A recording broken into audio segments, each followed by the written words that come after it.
Quick fixes for common AC problems. 1. Check your thermostat. The first thing to make sure of is that your thermostat is set to cool and not heat. 2. Close the doors and windows.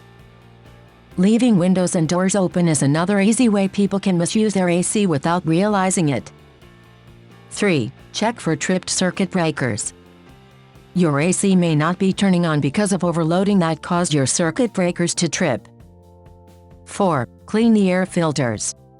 One of the most common causes for air conditioning problems is a dirty air filter. 5. Keep air vents open. There may be purposely closed vents in your home in rooms that are not used often. However, this may cause damage to your AC unit and lead to expensive air conditioner repair or replacements. 6. Clean your air ducts.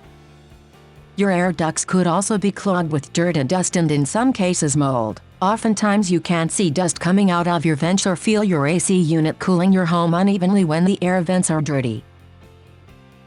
7. Clean your outdoor AC unit. Most of the problems that arise with an AC unit are from within the home, but it is still important to check the outdoor part of the unit called the condenser. 8. Call a licensed technician. The previous tips suggested are easy steps to take on your own, but sometimes they aren't enough. In certain instances, a licensed technician is the best solution to your air conditioning problems.